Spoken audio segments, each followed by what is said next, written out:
Okay, so please be seated. Thank you so much, praise and worship team, for the wonderful songs. Okay, ngayon naman, brothers and sisters in Christ, dumako na po tayo sa pinaka-importanting bahagi ng ating selebrasyon, which is the Word of God. Okay, so let us all be inspired from a message. Let us hear from our beloved Pastora. Help me in welcoming Pastora Mercy Gallos.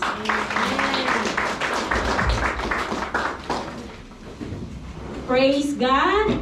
Merry Christmas, everyone! Kamusta naman? Kamusta naman tayo dito sa bagong lugar na ito? Kamusta ang pakiramdam ng bawat isa? Nandito ang presence ng Lord. Amen? Malamig, pasensya na. First time natin dito. Lahat tayo naninibago. Amen? So, sige lang.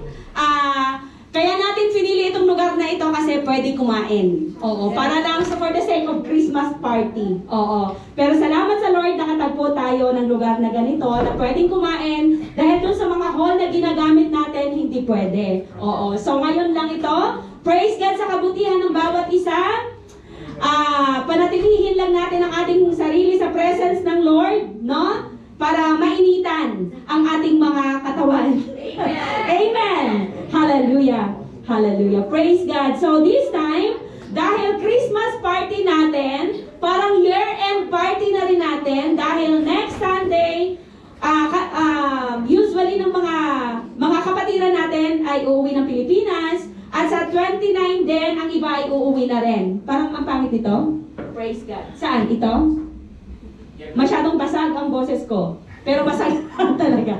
Sige. So, ngayon lang tayo magkasama together. Kaya, ngayon natin i-held itong ating Christmas party. Okay. So, this time, ang ating topic, mga kapatid, na ating pag-aaralan sa umagang ito ay Jesus is the true light of Christmas. Amen? Walang ibang ilaw sa mundong ito kundi si Jesus Christ.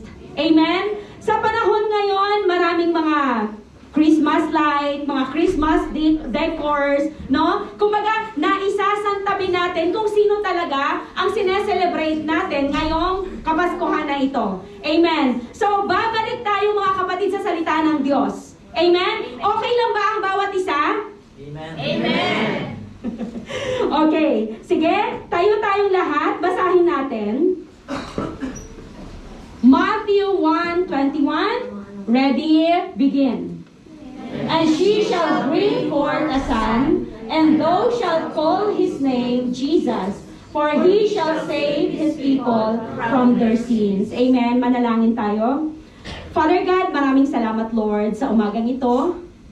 Sa pagdala mo sa amin sa lugar na ito, Father God, upang ikaw ay pasalamatan, upang ikaw ay itaas, Panginoon, upang ikaw ay dakilain, Father God, sa buhay ng bawat isa sa amin, Lord. Salamat, Father God, sa pagkakataong ito, Panginoon, na kung saan ang mga anak mo, Father God, ay nagkakatipon, Panginoon, upang ikaw itaas, Lord, sa aming mga buhay, O God. Sa kabutihan mo sa aming mga buhay, Panginoon, sa mga katapatan mo, Lord, sa mga ginawa mo sa buong isang taon, Father God. And so this time, Lord, we need your presence, Father God, to be here with us, Lord. We rebuke, Father God, all the unfamiliar spirit in this place.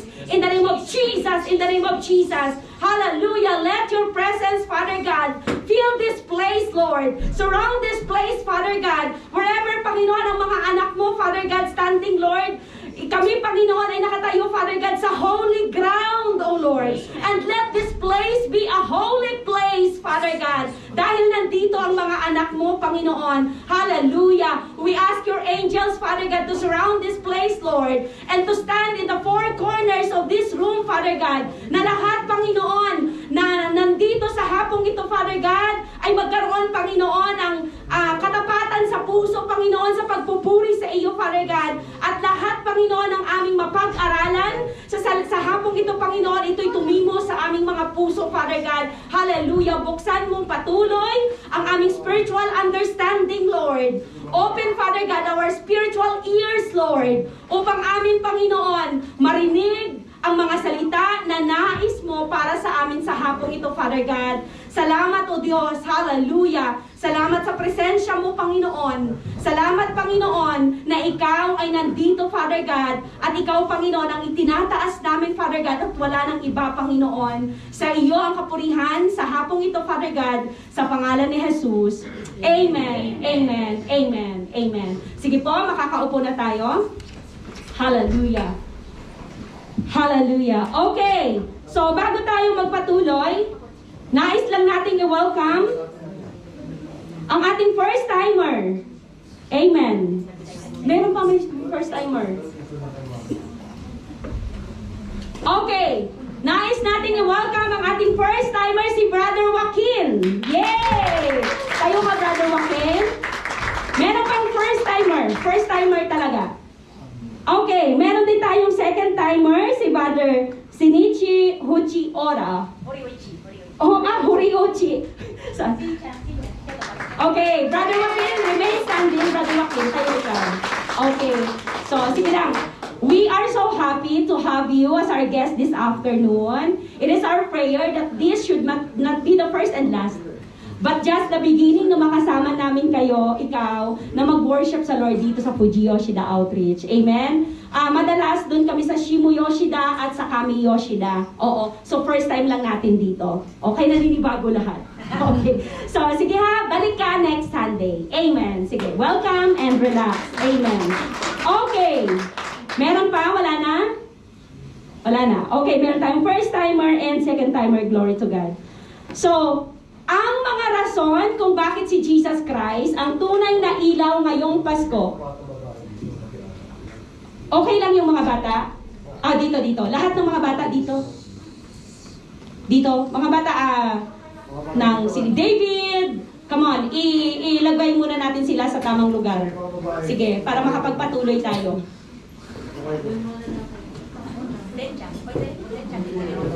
Yan. Kasi ang mga bata ang next generation natin. So kung hindi natin sila maturuan, hindi nila alam ang susunod na gagawin. Hindi tayo forever sa mundo. Amen. Okay na? David, Dion, ikaw. Dion, sit down. David, Cedric. Okay. So ayos na ang lahat. Proper seats na tayo. Alright. So, bakit si Jesus Christ ang tunay na ilaw ng mundo? Dahil siya, number one, dahil siya ang ating, ano sabi dyan? Tagapagligtas. Amen? Siya ang ating Savior. Sabi dyan sa Matthew 1:21, He shall save His people from their sin. Amen? Pag walang Kristo, tayo ay nananatili sa kasalanan. Amen? Salamat at merong Jesus Christ na binigay ang ating God the Father upang tayo ay iligtas. Amen? Ang Jesus Christ na kung saan inako ang lahat ng mga kasalanan mo. Amen? Inako kung ano man ang mga pagkatao natin, kung ano, patay tayo sa kasalanan. Ngunit binigyan niya tayo ng buhay na walang hanggan. Amen?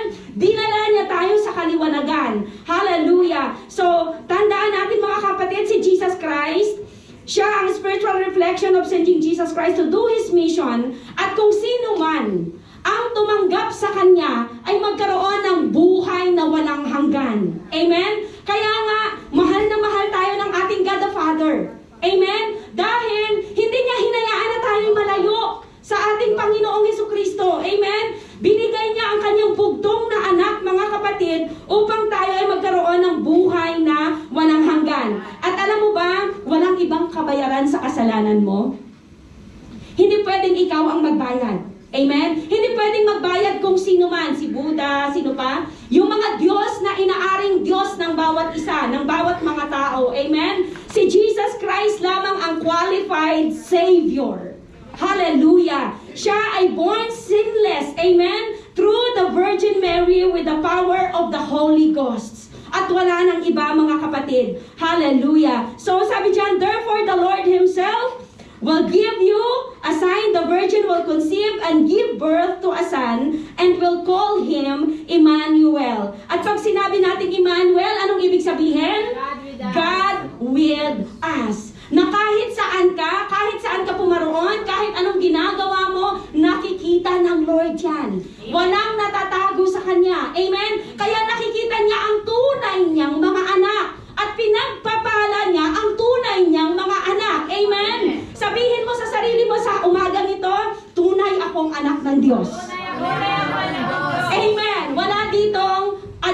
adopted. Amen? Lahat tayo anak niya. Amen. Hallelujah. Sabi dito sa Acts 4:12, neither is there salvation in any other. Walang ibang salvation kahit kanino, for there is none other name under heaven given among men whereby we must be saved. Walang ibang pangalan na nilagay dito sa lupang ito para magkaroon ng kaligtasan ng bawat tao. Amen.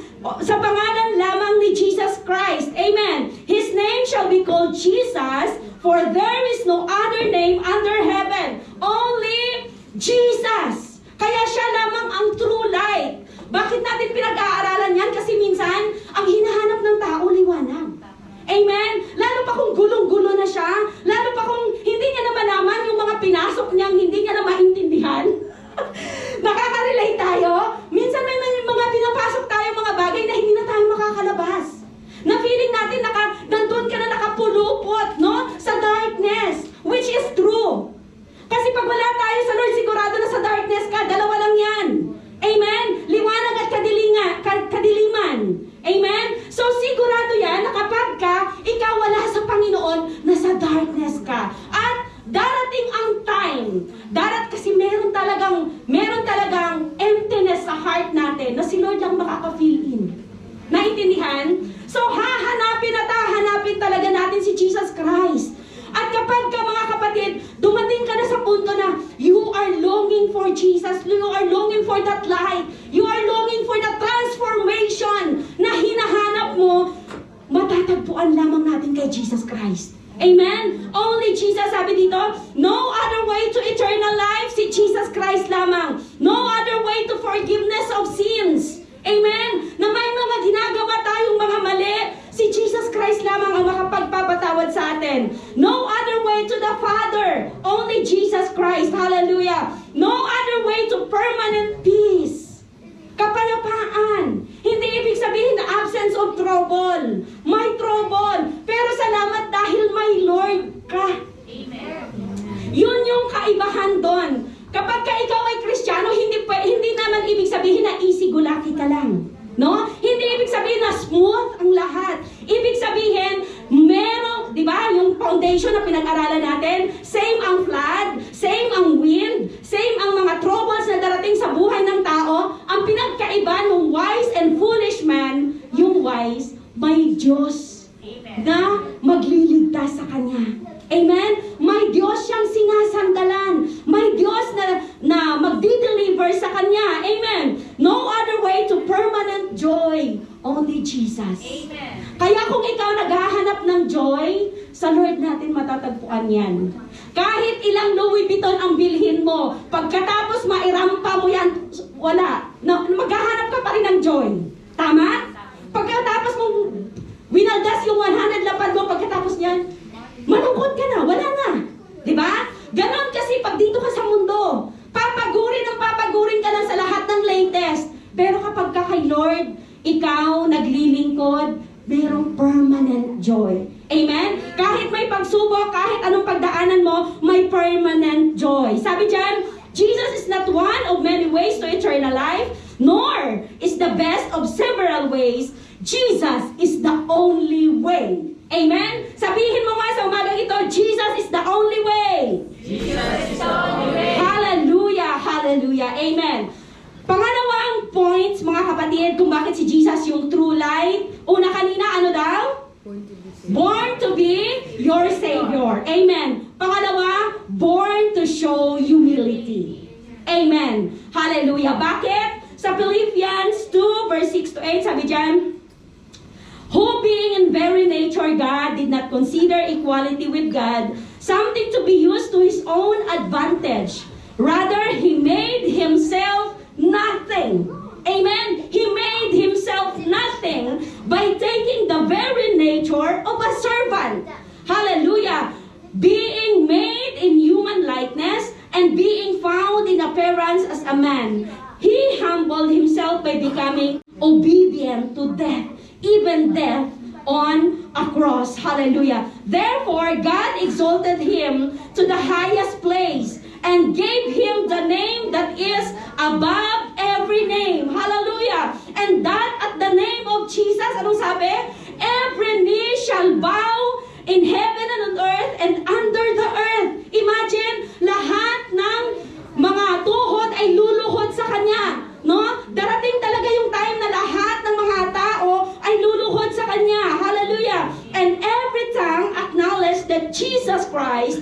Lord to the glory of God, the Father. Mga kapatid, siya ang nagpakita ng humility.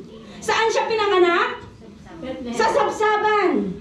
Pwede naman mag-rent ng hotel. Di ba? Pwede naman kung saan ang pinakamagandang lugar. Pero pinakita ng God the Father.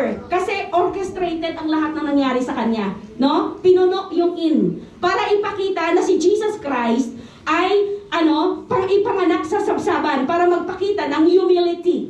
Amen?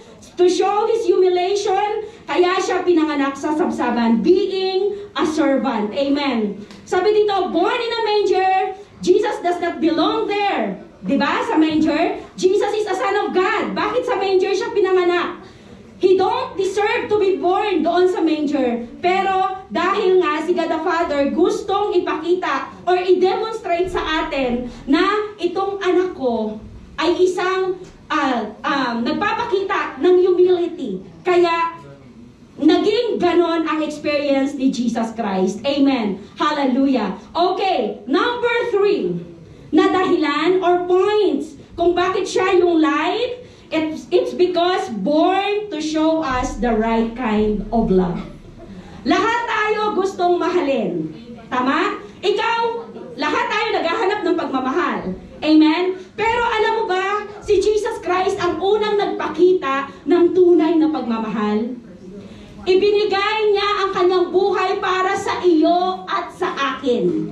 Amen? Merong sinasabi na you cannot love without giving, but you cannot give without loving. Ay, tama? Ay, balikan! You cannot love without giving, but you cannot give without loving. Ay, tama! You can give without love. You can give without You can give without loving, but you cannot love without giving. Yes. You can give without loving, but you cannot love without giving. So, ibig sabihin, kapag ka nagmamahal ka ng tao, ng asawa mo, ng anak mo, may binibigay ka talaga.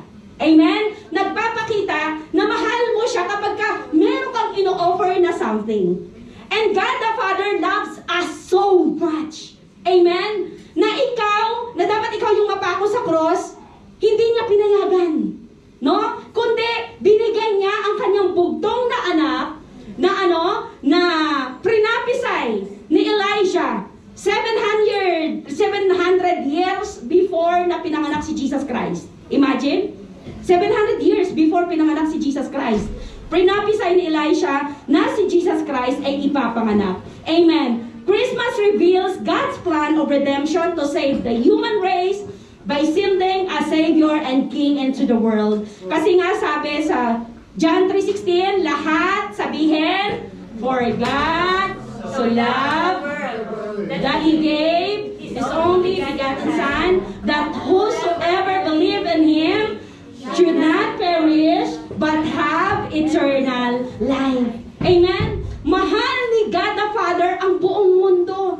At dahil sa pagmamahal na yan, ibinigay niya ang kanyang kaiisang anak. Amen? Para kahit sino man ang manampalataya, pero hindi yun free lang sa lahat. Ibig sabihin, dapat manampalataya ka. Tama?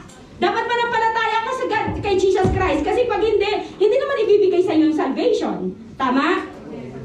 Should not perish but have eternal life. Amen. Ang totoo dito, God so loved the world, an act, kasi nga, merong binigay, nag-act talaga that He gave His only begotten Son, and fact, that whosoever believeth in Him shall not perish, but have eternal life. So, mga kapatid, mahirap ka man, mayaman ka man, mahal ka ng Diyos. Amen. Ano man ang experience mo ngayon, ano man ang kahapon mo, ano man ang magiging bukas mo, kung i-offer mo ang buhay mo ngayon sa Lord, mahal ka ng Diyos. Amen? Sabi dito, famous ka man, well-educated ka man, hindi ka man educated, slave ka man, kasi mga slave tayo dito, right? May mga trabaho, meron tayong mga amo, moral, immoral, criminal ka man, mahal ka ng Lord. Amen? Ano man ang kalagayan mo sa buhay, mahal ka ng Panginoon. Hallelujah. And number 4, last point mga kapatid, kung bakit si Jesus Christ ang tunay na light ng mundong ito, ng Christmas na yan, it's because born to give us joy. Siya ay pinanganak para ikaw ay bigyan ng kasiyahan. Amen. Sabi sa Luke 2 verses 10 to 12, but the angel said to them, do not be afraid.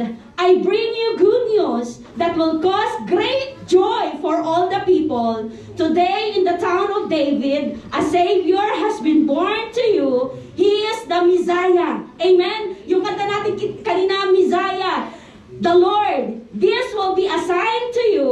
You will find a baby wrapped in cloths and lying in a manger. Hallelujah. Great joy ang dala ni Jesus Christ sa atin. Amen? Tayo ba'y natutuwa na merong nagbibigay ng kaligayahan sa'yo? Amen. Masaya ka ba na kilala mo si Kristo? Amen. Talaga? Okay. Great joy. Hindi lamang ito earth's joy is small. Amen? Yung kaligayahan ng mundo, limited. Yung kaligayahan ng mundo, kapag ikaw nag-iisa na lang, hindi ka na masaya. No? Hindi nakakapagbigay ng satisfaction. Amen? Pero kapag anuman ang sitwasyon mo, at ikaw ay may pananampalataya sa Panginoon, ikaw ay connected sa Kanya, merong joy, unspeakable joy sa puso mo. No? Kahit konti na lang natirang pera mo, kahit anong pinagdadaanan mo, merong joy sa puso mo. Amen? Yun ay dahil kay Jesus Christ. Amen? Na tinanggap mo sa buhay mo. Hallelujah. Heaven sent us joy immeasurable. Lasting joy. Amen? Pag lasting joy ba may katapusan? Wala. Everlasting. Amen. A joy that will ring all down the ages. The echoes of which shall be heard until the trumpet brings the resurrection. Hallelujah. Joy knowing that we have been separated from sin. Yung masaya ang puso mo na separated ka na sa kasalanan at hindi mo na hinahabol ang kasalanan. Hindi ka na nanatili sa kasalanan. Alam mo na ang kasalanan, hindi mo na ginagawa. Amen? Ano sabi pa dito? Joy believing that we have full of hope in His second coming. Okay lang. Kahit anong pinagdaraanan mo ngayon, babalik si Lord, kukunin ka. Kukunin tayo. Amen? At tayo ay makakasama niya forever and ever sa langit. Amen? So, merong joy sa heart natin na hindi mababayaran o mabibigay ng mundong ito. Ang sabi dito, joy having the full assurance that we will be with Him all throughout eternity. Amen? Yung may kasiyahan ka na forever, all throughout eternity, amen, ay kasama natin ang Panginoon. Hallelujah. Sabi sa Philippians 2 verse 9, wherefore God also had highly exalted Him and given Him a name which is above every name. The name of Jesus is above every name. The highest name above all names. Amen? And sabi, in other words, every president or kahit sinong tao, politician man yan, kahit mga satyong man yan, must bow down. Amen? And every tongue must confess that Jesus Christ is Lord. Pero kapatid, hindi yun mangyayari kung hindi ka magbabahagi ng salita ng Lord. Amen? Hindi mangyayari yun kapag yung pananampalataya mo sa Panginoon ay patay sindi. Amen? Hindi mangyayari yun kapag ikaw hindi nagpapatuloy na gawin ang Great Commission. Naintindihan? Tayong mga anak ng Diyos, inatasan niya na humayo at magbahagi ng salita ng Panginoon upang yung mga tao na natitimlan ay magkaroon ng liwanag. Dahil ang dala mo ay good news. Amen? At ang good news na yan ay sino yan? Si Jesus Christ. At si Jesus Christ ay tunay na ilaw. Yes, Lord. Tama. Tama, David. Very good. Amen. At siya lamang ang tunay na ilaw. Amen. The name Jesus is above every name. Hallelujah. What a lovely name. The name of Jesus. At the mention of that name, hell trembles. Imagine, pati ang impyerno nagtitremble sa pangalan ni Jesus Christ. Takot ang demonyo sa pangalan ni Jesus Christ. Amen? So kung ano mang pinagdadaanan mo, rebuke mo yan, no? Para siya ay lumipad, para siya ay mag-flee Amen? Satan flees. Sin is defeated. Captives are delivered. Sabi dyan, hopelessness is swallowed up to victory. The lost are found. The blind see. The dead live. That's how powerful the name of Jesus is. Sabi sa Isaiah 9 verse 6, sabi dyan, for unto us a child is born, unto us a son is given, and the government shall be upon his shoulder. Imagine, the government shall be upon his shoulder, and his name shall be called Wonderful, Counselor, the Mighty God, the Everlasting Father, the Prince of Peace. Prince of Peace, kahit na anong darkness na meron ka, kahit na anong mga burdens na meron ka, na ikaw lang ang nakakaalam, kapatid, kayang tanggalin ng ating Panginoon yan.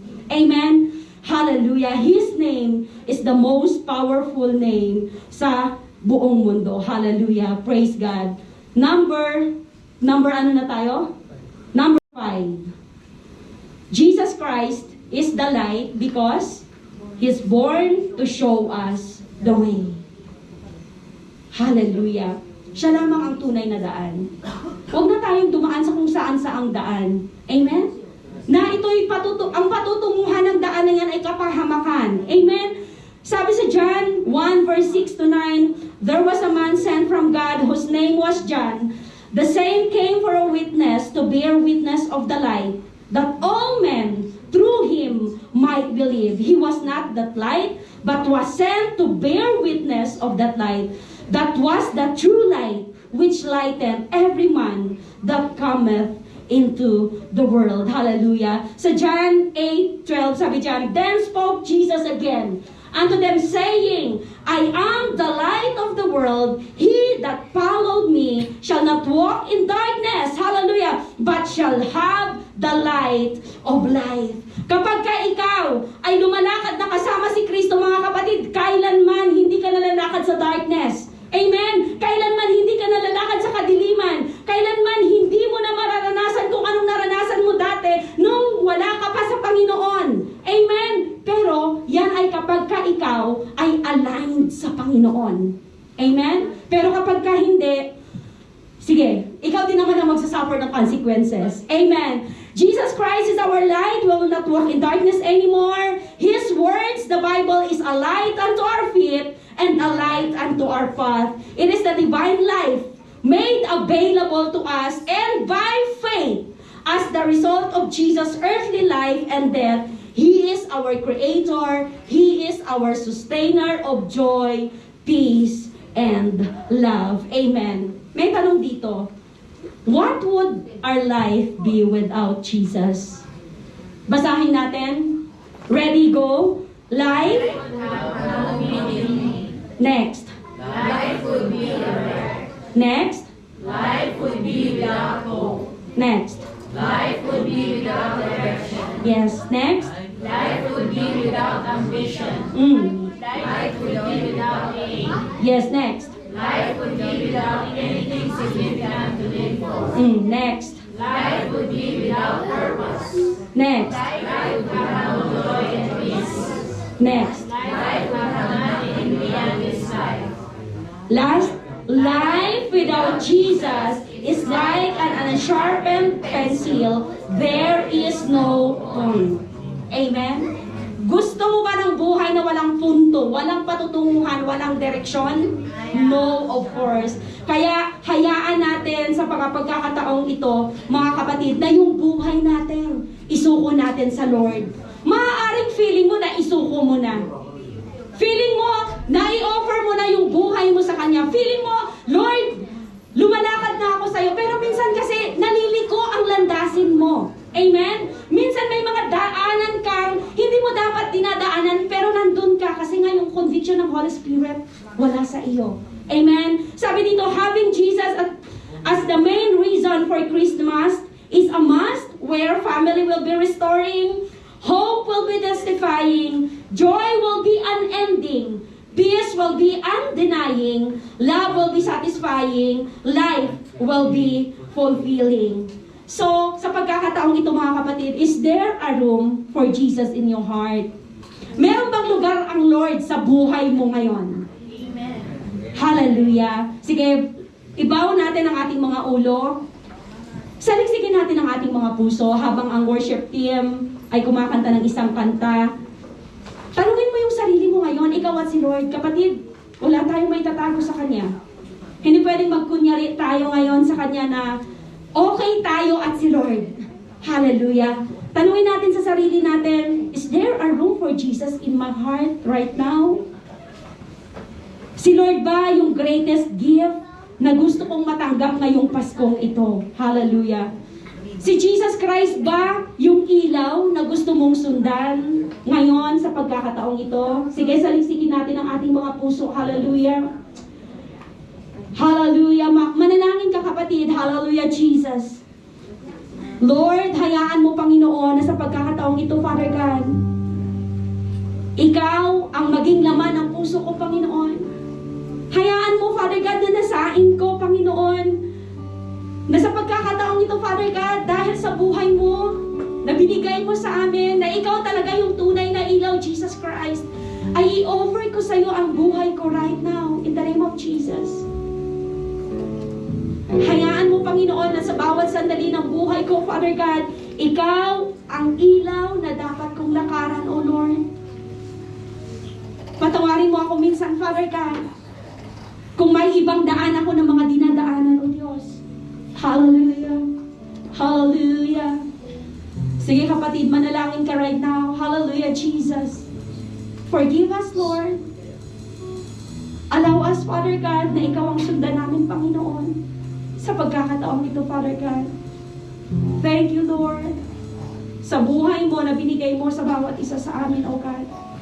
Upang kami magkaroon, Panginoon, ng kapayapaan, Lord.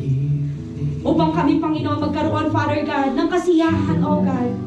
Upang kami, Panginoon, ay magkaroon, Father God, ng buhay na walang hanggan, O Lord. Salamat, Panginoon. Hallelujah, Jesus. We praise you, Lord. Praise you, Jesus. Hallelujah. Hayaan mo, Panginoon, ang bawat isa na nandito, Panginoon, sa hapong ito, Father God, ay makasumpong ng tunay na liwanag sa iyo, Father God. Hallelujah. Hayaan mo, Lord, na ang bawat isa nandito sa hapong ito, Panginoon, makasumpong, Father God, ng tunay na kaligayahan sa piling mo, Panginoon. Hallelujah. Thank you, Jesus. We praise you, Lord. We exalt you, Father God. And so this time, Father God, we offer our lives to you, Lord. We offer our lives to you, Father God. Lahat na meron kami, Panginoon, ito'y sinusuko namin sa iyo, Father God. Lord, Ikaw ang siyang maghari at mamuhay sa puso namin simula ngayon, Panginoon. At Ikaw, Lord, ang siyang tumimo, Lord, sa aming mga buhay upang, Father God, sa araw-araw namin, Panginoon, na pakikibaka dito sa mundong ito, Father God, maranasan namin ang tunay na kasiyahan, Panginoon, na nagmumula sa iyo, Father God. Thank you, Jesus. And I declare, Father God, sa hapong ito, sa bawat isang Panginoon, I declare, Father God, blessings upon blessings, Lord. Miracles upon miracles, Father God. And favors upon favors, Lord. Matanggap ng bawat isa sa hapong ito, sa pangalan ni Jesus. Amen. Amen. Amen. Hallelujah. Hallelujah. Praise God. Manatili tayo sa presence ng Lord, mga kapatid. Hallelujah. Hayaan natin na si Jesus Christ ang siyang patuloy na kumilos sa buhay mo, sa buhay ko, simula ngayon.